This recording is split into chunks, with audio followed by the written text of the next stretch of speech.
সকালবেলা ঘুম থেকে উঠেই দেখলাম বাবা মা এখানে ধান সিদ্ধ করছিল। বাবা এখানে ধান সিদ্ধ করছিল আর মা বাবাকে হেল্প করছিল। ওদিকে বাবা মা ধান সিদ্ধ করছে আর আমি এদিকে মুড়ি খাওয়ার জোগাড়টা করে নিলাম। আলু সিদ্ধ, শসা, মটর, পেঁয়াজ দিয়ে সুন্দর করে মাখিয়েছিলাম। এরপর বাবা হাত পাটা ধুয়ে আসার পর বাবাকে মুড়ি খেতে দিয়ে একটু চেয়ারে এসে যেই না বসেছি অমনি দুষ্টামি শুরু করে দিয়েছে বিল্লু রানী।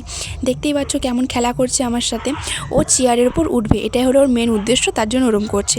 তো এরপর মা এখানে কিছু জামা কাপড় ভিজিয়েছিল, সেগুলো ধুয়ে এনে একটু আপেল খাচ্ছিলাম এখানে। আর মা ওদিকে রান্নার জোগাড় করছিল। এরপর আমি রান্নাটা করব আর মা বাইরের কাজগুলো সারবে। তো আপেল খেতে খেতে খিদে পেয়ে গিয়েছিলো, আরও আপেল খেয়ে আর পেট ভরে, তার জন্য একটু সাবু খেয়ে নিয়েছিলাম। খাওয়া দাওয়া করতে করতে তো আমার রান্না কমপ্লিট হয়ে গিয়েছে। এরপর বাবাকে খেতে দিয়ে আমি ওখানে খেতে বসে পড়লাম। আলু মাখা, সঙ্গে ছিল বাঁধাকপি ভাজা আর ছিল মাছের ঝাল। তো খাওয়া দাওয়া শেষ করে দুপুরবেলা গিয়েছিলাম একটা জেরক্স দোকানে। আমার আধার কার্ডে প্রচুর ভুলভাল কিছু ছিল, তো সেগুলো ঠিক করার জন্য গিয়েছিলাম। তো ঠিক করা হয়ে গেলে আমি বাড়িতে এসে একটা চিপস খাচ্ছিলাম। তারপর সন্ধ্যা দেখিয়ে এক কাপ গরম গরম চা, সঙ্গে ছিল মুড়ি। তো এটাই খেয়ে নিলাম আজকে রাতের খাবার। তারপর বাবার জন্য বানিয়েছিলাম এখানে সুজি। বাবা সুজি খেতে পছন্দ করে, তো তার জন্য এখানে আমি সুজি বানাচ্ছিলাম।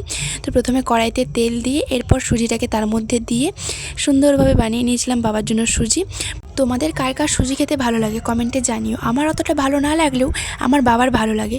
সুজি তো প্রায় হয়ে এসেছে, তো শেষে একটা এলাচ দিয়ে সুন্দরভাবে জলটাকে মেরে নিয়েছিলাম। আর এখানে সুজি কমপ্লিট হয়ে গিয়েছে, তো মাকে এখানে দিয়েছিলাম সাবু আর বাবার জন্য সুজি আর মুড়ি।